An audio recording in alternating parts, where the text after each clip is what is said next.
This is one of our planet's biggest rivers. Yet it's still a mystery. The Amur.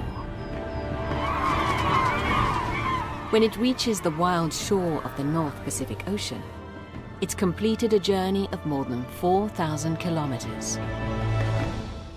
Through sprawling wetlands in China, packed with colonies of waterfowl. Through Siberia's woodlands, with 1,000 untamed rivers, teeming with wildlife. And through the rolling, vast grasslands, under Mongolia's big skies. It borders Asia's largest desert, the Gobi. And along its upper reaches, 2 rivers claim to be the source of the Amur, both springing from a sacred place.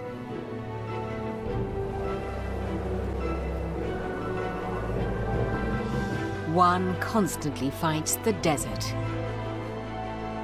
The other has banks lined with lush green vegetation.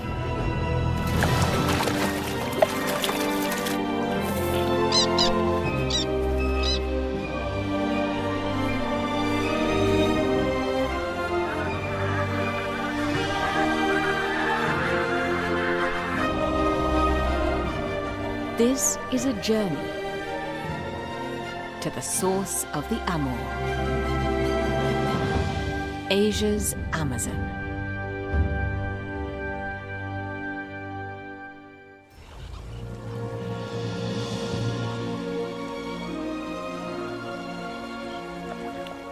For nearly 3,000 kilometers, the Amur River forms the Chinese-Russian border.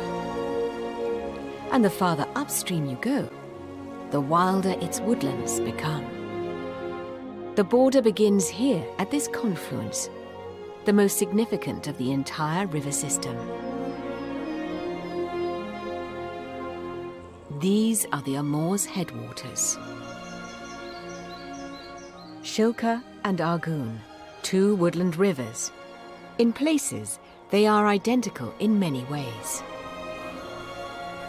From their banks, primeval forests and bogs spread out into 3 countries: China, Russia, and Mongolia. This cross-border woodland is one of the wildest places on Earth.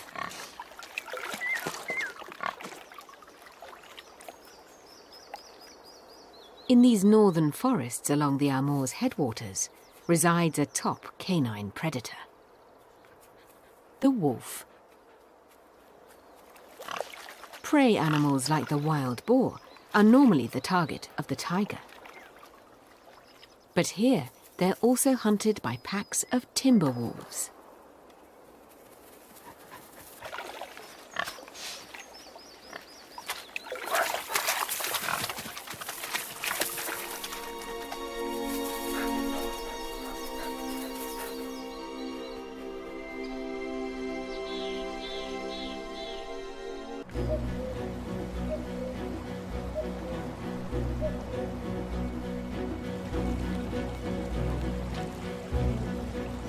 Thousands of kilometers inland, clouds from the Pacific Ocean bring plenty of rain to nurture the lush woodland.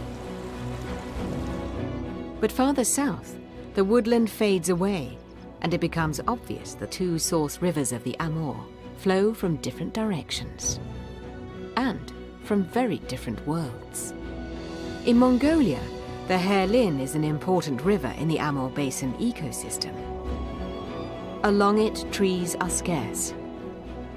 This is a land of big skies and vast horizons.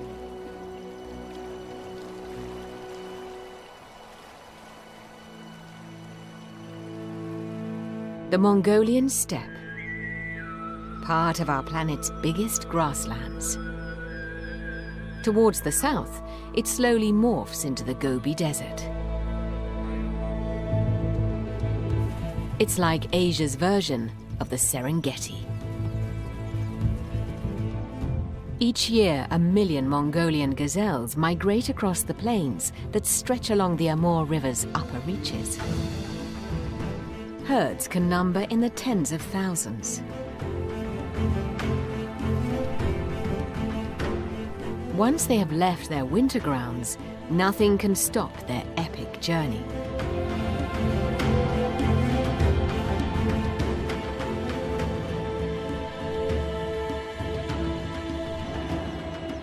A seemingly endless green and treeless landscape.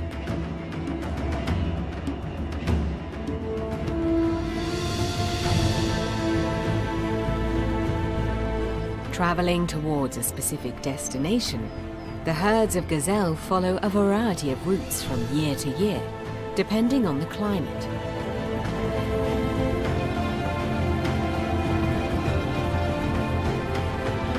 The animals move fast and only rest briefly to graze.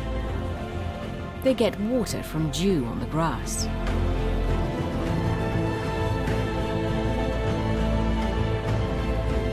Most of the females are pregnant.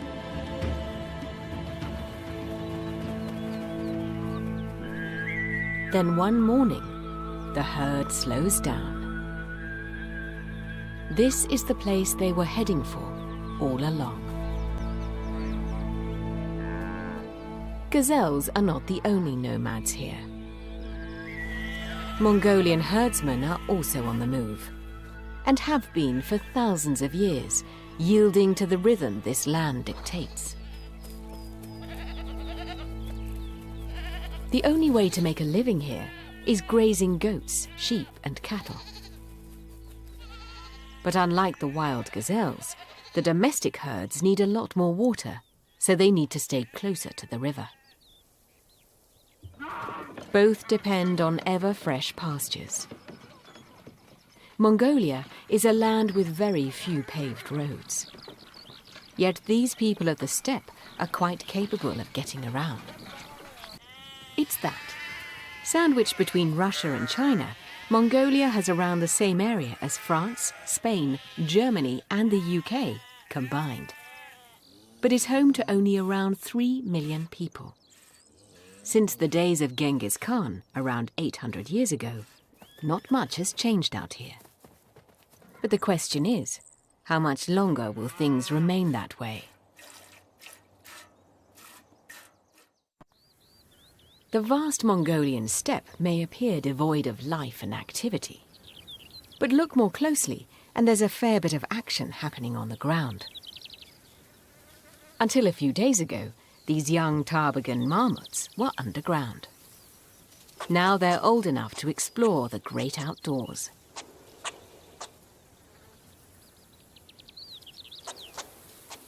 Marmots dig their burrows where they have the best view of the steppe and potential predators.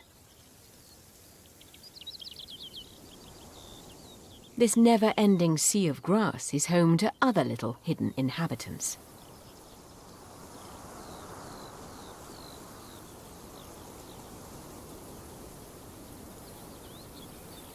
Resting low in the grass are thousands of newly born gazelle calves. Staying invisible is their best protection. Their mothers leave them like this all day. These are the calving grounds of the Mongolian gazelles. The only place where the herds stay put for a week until the calves are ready to run with the mothers. A few times a day, the mums find their calves to suckle them.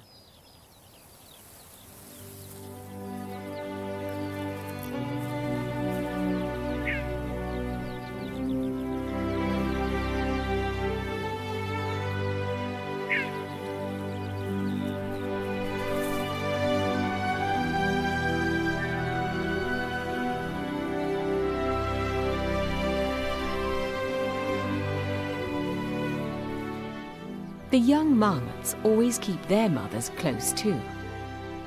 When all mums on the steppe are relaxed, the little ones feel safe.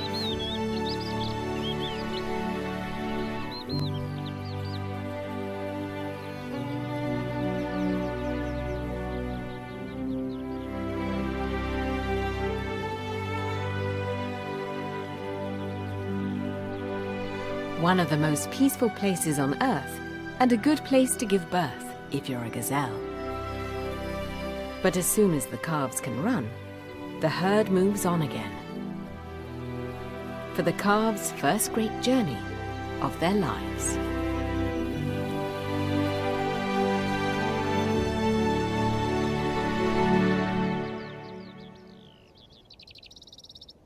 In a land with no trees, birds need to get creative. Eagles usually nest up high, but these 3 steppe eaglets were hatched here and will be raised here.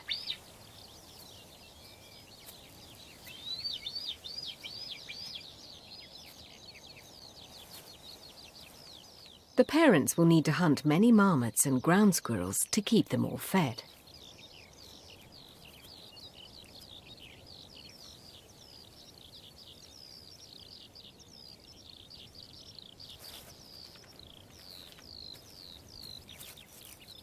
The number of predators there are always depends on the number of animals there are to hunt.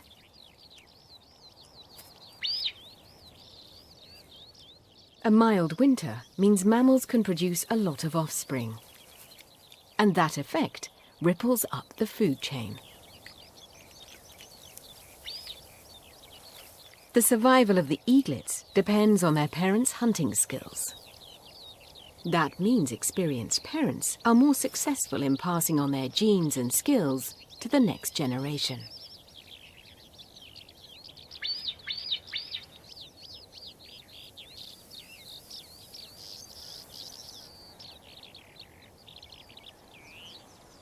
Young marmots also benefit from their parents' experience. Older mothers can better judge a safer burrowing site.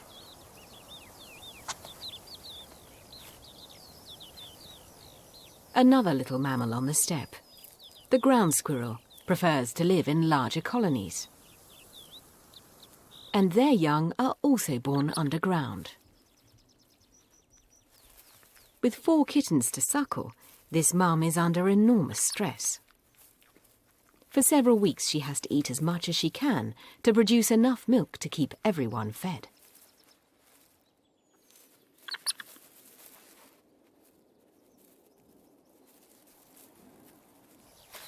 When she gets out to eat, it's certainly not relaxed dining. Ground squirrels and marmots always need to keep their eye on the sky. The eagles constantly monitor all the mammal dens in their territory.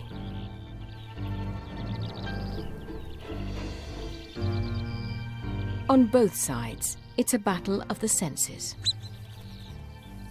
A relentless game of cat and mouse.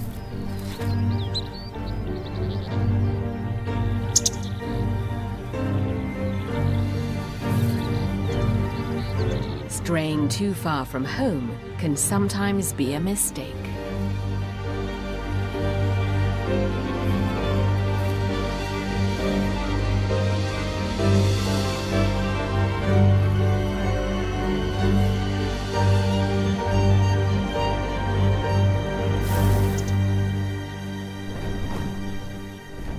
Not, however, this time.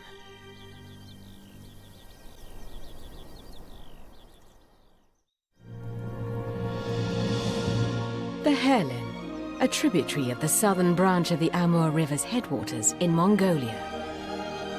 A dynamic river, constantly renewing itself. Each time the river rises, it takes fresh bites from the steppe. This creates a special kind of habitat for one creature. Thousands of sand martins dig holes and tunnels in the soft banks to make cozy little nests for their young.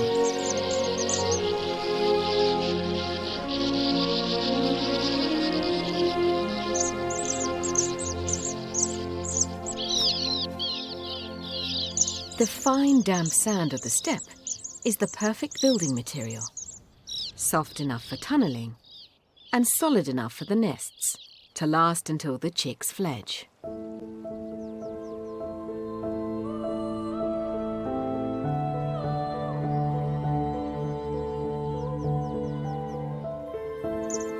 These birds grow fast, only about 20 days from hatching to flying. To achieve this, both parents need to feed them constantly.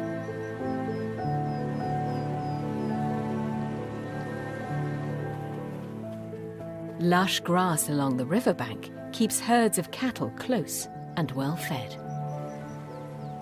And where there are cows, there's dung.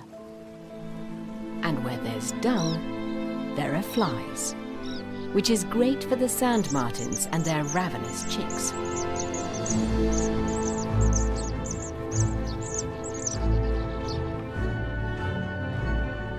Moving away from the lush green grass by the river, patches of brown soon begin to dominate the landscape.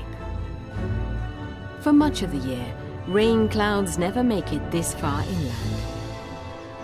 Every 3 decades or so, there are years of severe drought.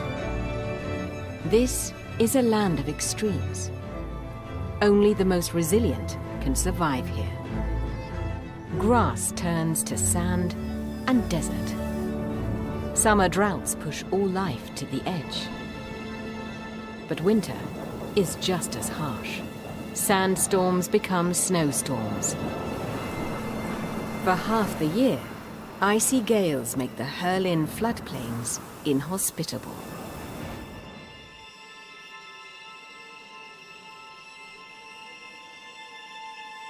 The best place to sit out the winter is upstream, by the southern slopes of the mountains. This is where the Mongolian gazelles take refuge. By now, it's hard to tell the calves from the adults.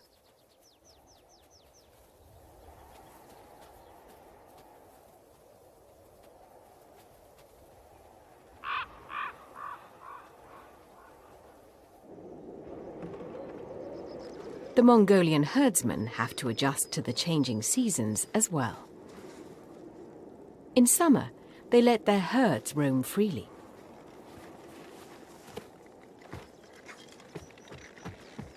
In winter, they keep them close to their camps, protected from devastating blizzards.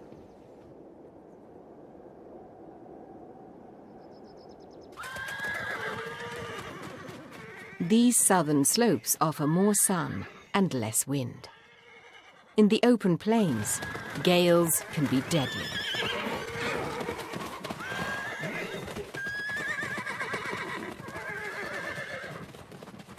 When the wind begins to pick up, the herdsmen hurry to round up their livestock. And in a blizzard, the wind is not the only thing to fear.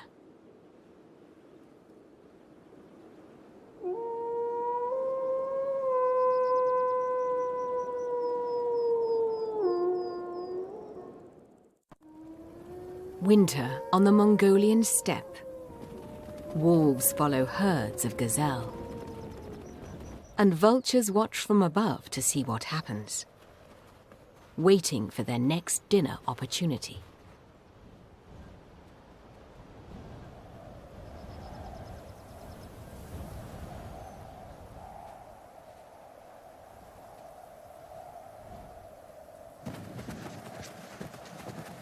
Two humped Bactrian camels are well suited to the climate with their thick woolly coats and enormous body mass.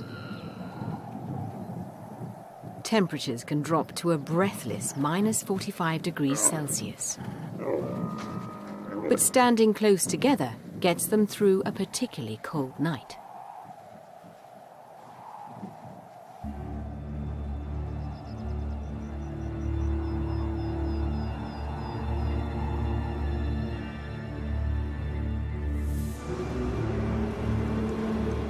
Driven by gale force winds, the snow is sharp like ground glass.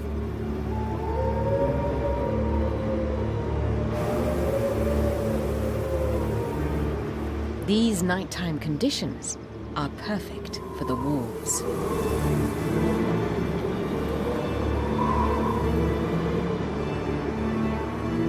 As the storm picks up, the gazelles are soon unable to hear or see any encroaching predators.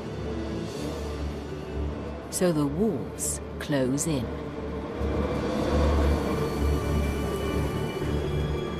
The gazelles start to panic. It's only a matter of time.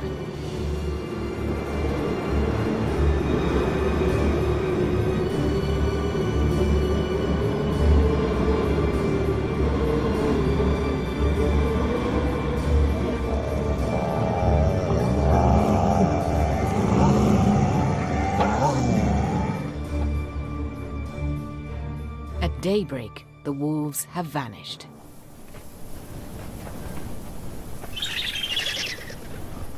And the vultures are up early to receive the spoils.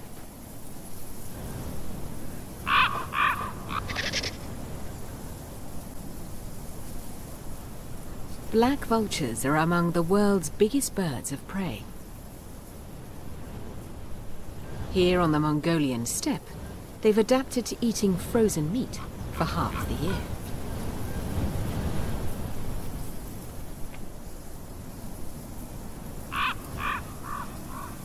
The harshest of winters is their season of plenty.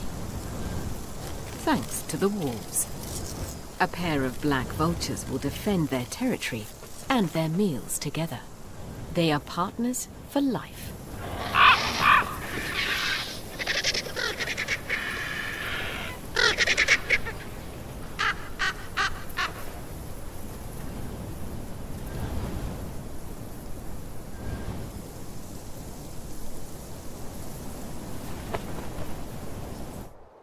For more than half the year, rivers and lakes are frozen solid. The air is as dry as in the middle of the Gobi Desert.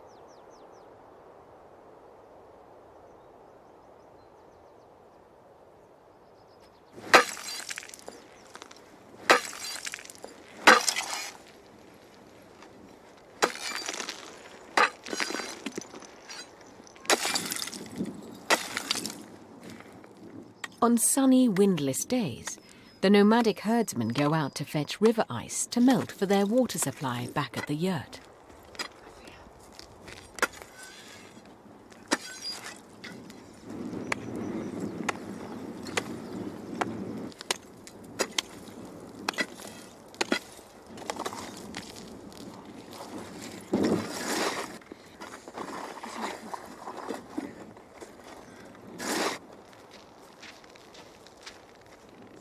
Water storage for them has to last.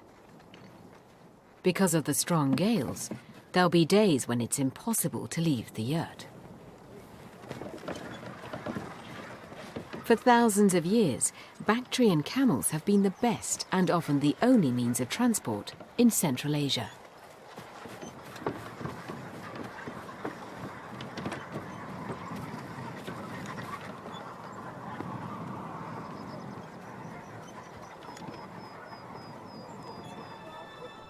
Here in the cold, dry steppes of Mongolia, it can seem like there are only 2 seasons, and change can sometimes feel very sudden.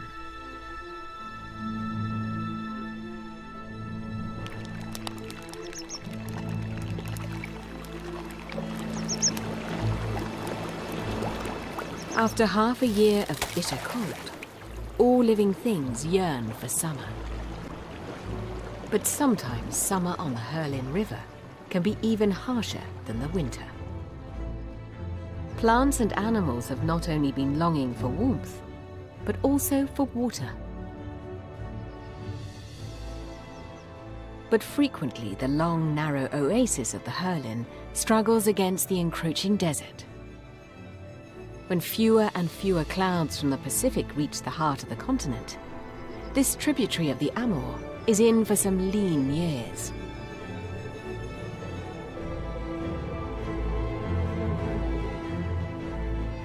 Every summer is more severe, until the river slowly dries up.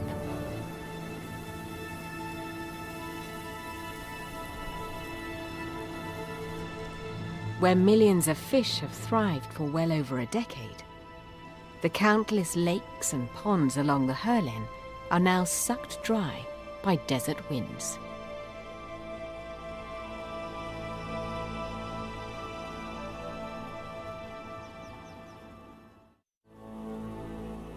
Where morning mists used to drift along the Herlin River, the wind now drives salty dust across the steppe.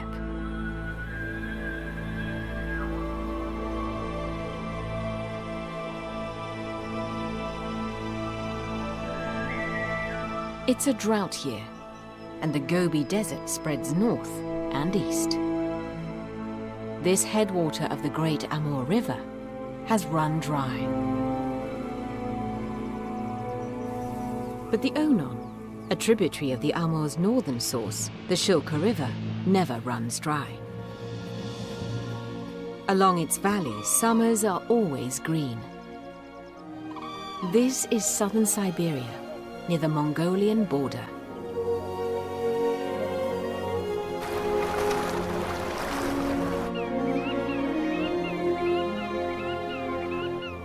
Though the Herlin wetlands may dry up, the amphibians and fish of the Onon are safe.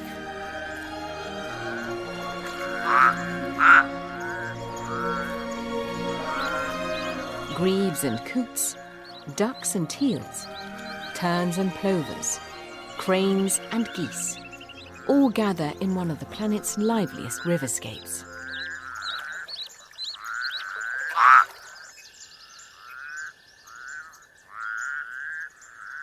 Among the Onon's oxbows, islands and bogs, wetland creatures can wait out the drought years that plague the south.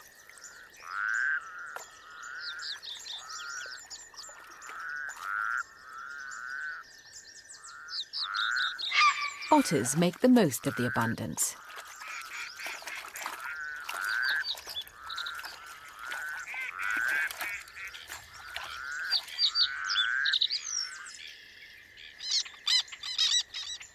Birds can react to a drought and shift their breeding grounds from south to north for a few years.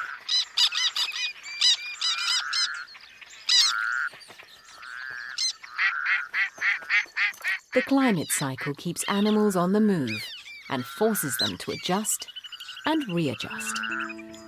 For most of its length, the Onon runs through Russian territory. On its banks, Russian pioneers built a village. They've been here for 3 centuries. Far from any city, paved road or railway, and nearly 5,000 kilometers east of Russia's capital, this outpost is still self-sufficient. Nature supplies the villagers with whatever they need.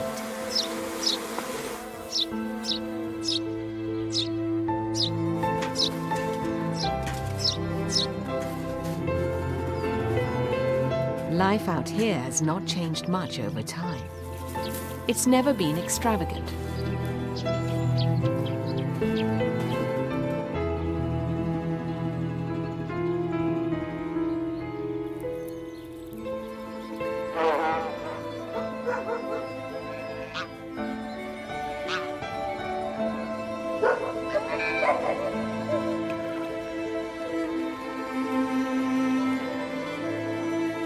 For 200 years before the Trans-Siberian Railway was built, boat traffic along the Amur River was the lifeline that connected Russia's pioneer communities of the Wild East.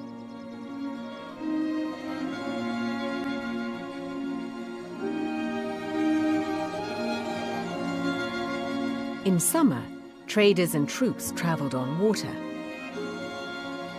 In winter, on solid ice.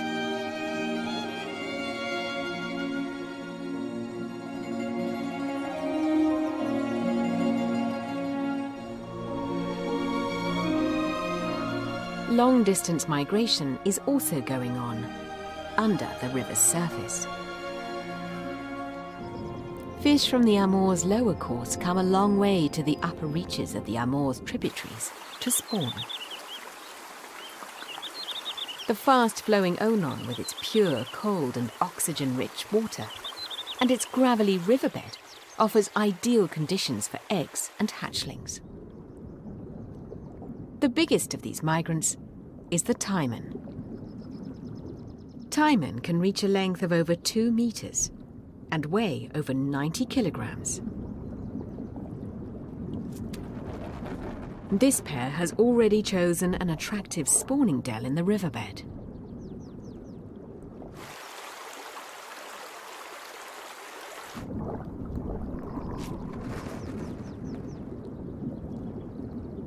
A good spawning spot should have rough gravel with pebbles just the right size to hold the eggs, and with just the right force of current to keep them free of sand and silt.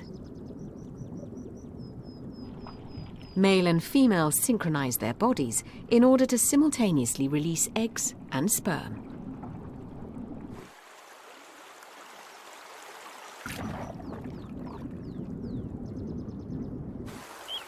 Gravel plays a major role in the life of the Onon River, underwater as well as above.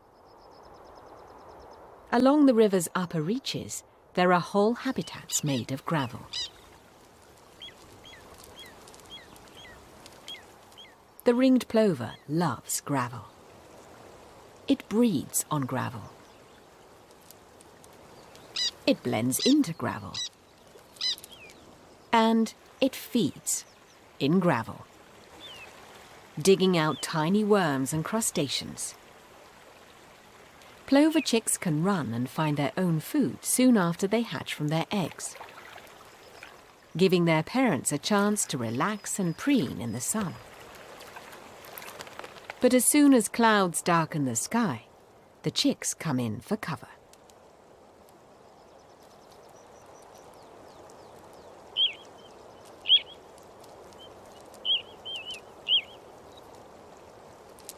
One of the Onon's more adorable natural wonders.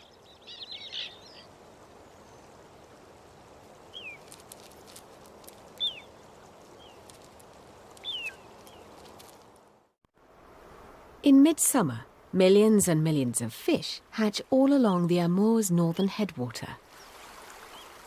Soon the shallows are swarming with fry. For local fish like the Amur minnow, the multitude of migrant fry is a feast. Voraciously they invade the taimen and trout spawning grounds. The minnows wait for the current to wash out the eggs and for the tiny fish to hatch. They may gobble up thousands of eggs, but as long as the Onon River remains natural and productive, millions of fry will still continue to fill the Amur's middle reaches. The life of a great wild river has its ups and downs. Some are extreme. Some come in regular cycles. After years of drought, the dry spell is broken.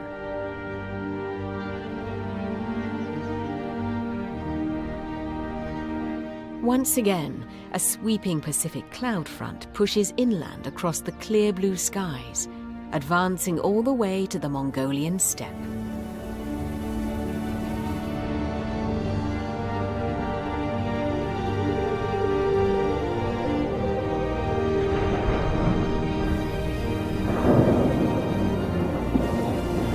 The downpours can be massive. Within days, the parched grasslands turn green. Herds can return. Water brings back life.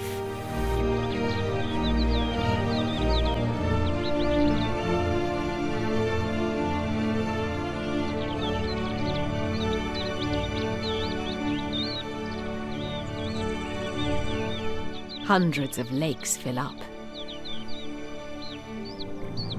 The Herlin flows again. The news spreads fast. Between clouds and river, tens of thousands of migrants arrive to take advantage of what may be the opportunity of their lifetime. Once again, wetlands are spreading out. Young animals are everywhere.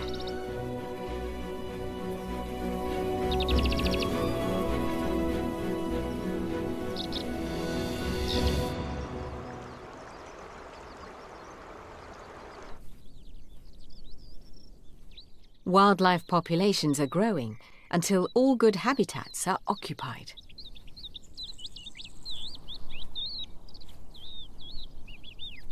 The young demoiselle cranes stay with their parents through the entire summer.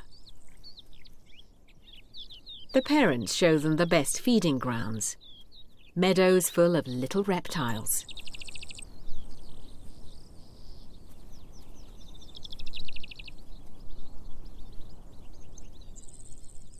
In autumn, they'll lead them on their first long journey, from Mongolia across the Himalayas, all the way to India. After years of dust and dull shades of brown, bursts of bright colour light up the floodplains and the sandy steppe. fire lilies, primulas, orchids and steppe iris. Their roots and bulbs have survived deep in the sand during the dry years. Now the rain triggers them to explode like fireworks.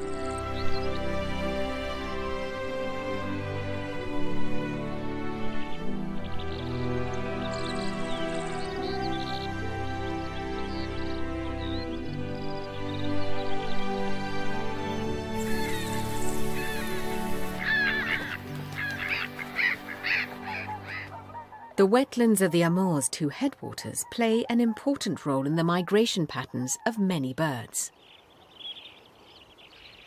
On their long journeys, the migrants need resting places where they can safely refuel.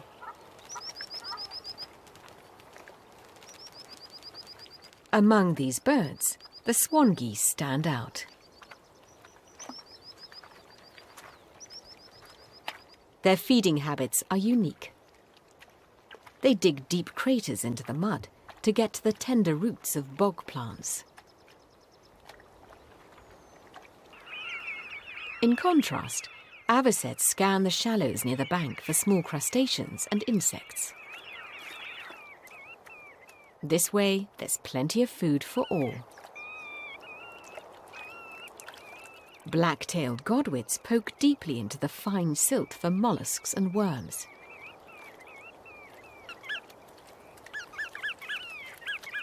Behind them are journeys of thousands of kilometres from wintering grounds as far away as Australia. The two source rivers of the Amur, the Herlin and the Onon, spring from the very same mountain. It's the highest peak around here. Densely wooded at its base, its valleys are secluded and nearly inaccessible. This summit is the one true source of the Amur River.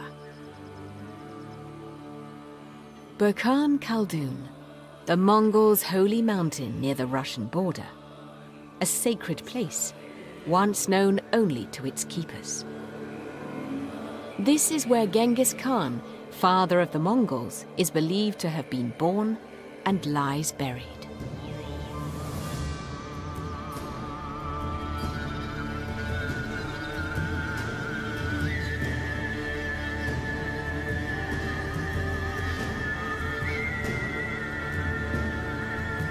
He established his empire here and decreed this to be holy ground, its wild nature never to be touched. For 8 centuries, the Mongols have respected the Khan's command.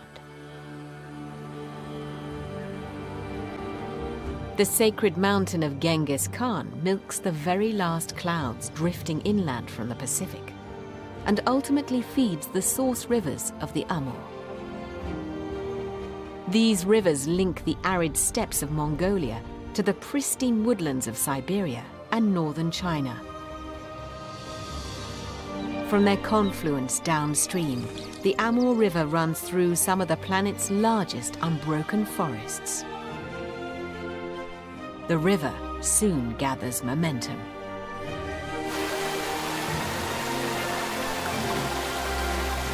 An immense network of streams and tributaries drain an enormous catchment area, pouring more and more water and sediment into the Amur's swelling main channel.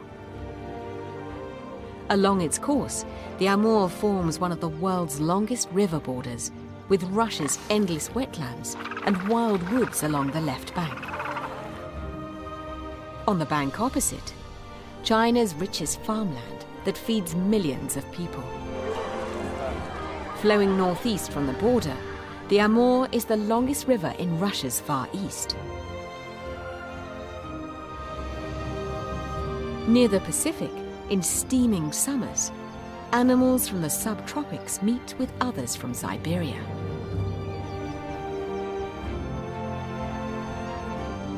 The stately Amur drains into the Okhotsk Sea, which boasts one of the richest ecosystems on the planet. But this is not the end of the river's journey. The cycle will begin anew with Pacific clouds drifting inland and feeding the network of waterways that makes up the Amur, Asia's Amazon.